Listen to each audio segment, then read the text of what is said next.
Au-dessus des nuages, la Chine déploie de tranquilles splendeurs. Soudain, un train.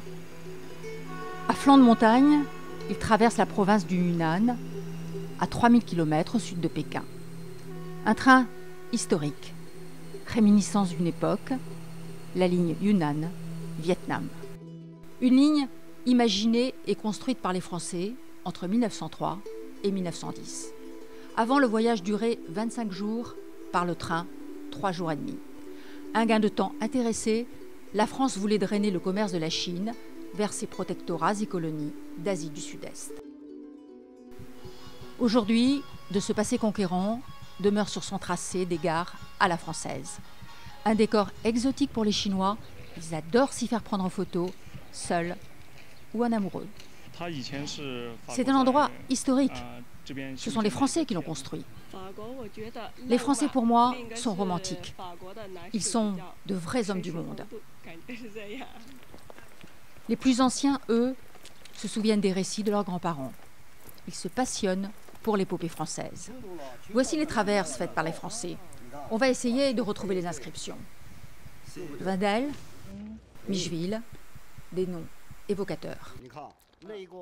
Regardez l'horloge. C'est une horloge française à 3 cadrans.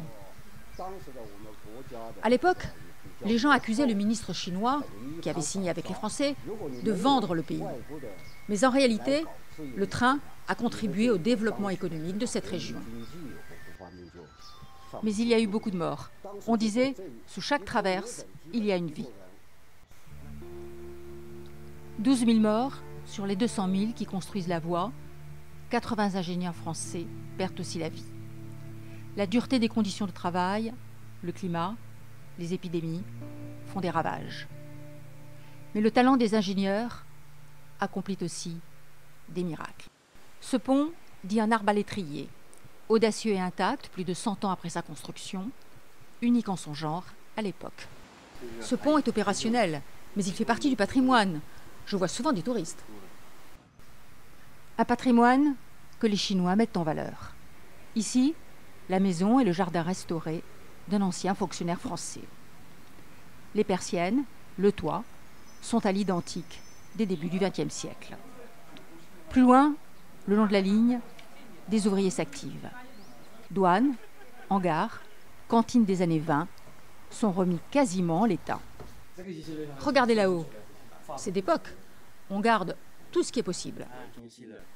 On veut développer le tourisme. Ici, il y a 10 sites à visiter. Et pour attirer les touristes, les Chinois ne manquent pas d'idées. Ils viennent d'ouvrir une petite ligne, 13 km en 50 minutes. Les conditions de transport d'autrefois sont reconstituées. Enfin, presque. À l'époque, on était beaucoup plus secoués. Avant, c'était moins large. On se tenait face à face. On se touchait presque. Les Français gèrent la ligne de chemin de fer jusqu'à la Deuxième Guerre mondiale.